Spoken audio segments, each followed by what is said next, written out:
Good morning.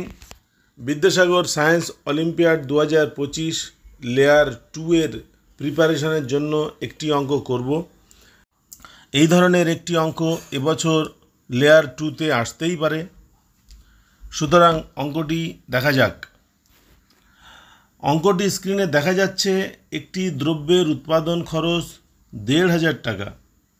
প্রস্তুতকারক উৎপাদন খরচের থেকে 20% বেশি মূল্যে চিহ্নিত মূল্য বা মার্কড প্রাইস নির্ধারণ করেন এবং এমন একটি হারে ছাড় বা ডিসকাউন্ট দেন যাতে তিনি 8% লাভ পান।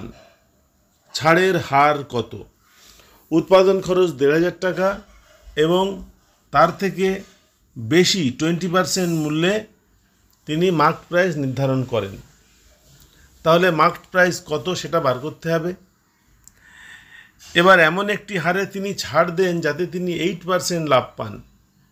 ১৫০০ টাকা উৎপাদন খরচ, তার 8% লাভ কত সেটা এবার বার করতে হবে এবং তারপর দুটো ডিফারেন্স বার করে মোট ছাড়ের পরিমাণ বার করতে হবে এবং মোট ছাড় মার্ক প্রাইসের হিসাবেই হয়, সেইভাবে মার্ক প্রাইসটা বার করতে হবে। আমরা অঙ্কটি খাতায় করব। আমাদের বলা আছে উৎপাদন খরচ ১৫০০ টাকা, যাকে আমরা সিপি বা কস্ট প্রাইস ধরি, এবং মার্ক প্রাইস সেটা হচ্ছে ১৫০০ টাকা প্লাস ১৫০০ এর 20%, তার মানে ১৫০০ যোগ ১৫০০ এর 20% মানে 1/5 মানে ৩০০ টাকা। তাহলে মার্ক প্রাইস হলো ১৮০০ টাকা।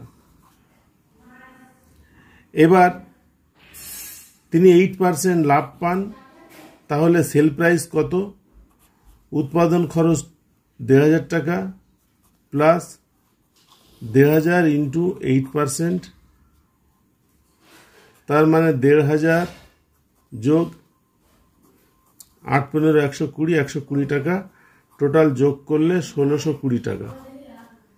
এটা হচ্ছে মার্ক প্রাইস আর এটা হচ্ছে সেল প্রাইস। তাহলে ডিসকাউন্ট কত?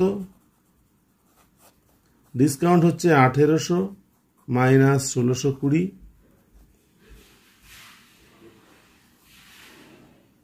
১৮০ টাকা। তাহলে ডিসকাউন্টের রেট কত? রেট অফ ডিসকাউন্ট সেটা হচ্ছে ১৮০ বাই মার্ক প্রাইস ১৮০০ গুণ ১০০ বাইরে পার্সেন্ট চিহ্ন। এটা কাটাকাটি করলে হবে ১০, ১০ দিয়ে ১০০কে কাটলে হবে ১০, 10%। তাহলে এই অঙ্কের উত্তর হচ্ছে 10%। আমরা দেখে নেব আমাদের কোন অপশানে 10% আছে। সঠিক উত্তর বি।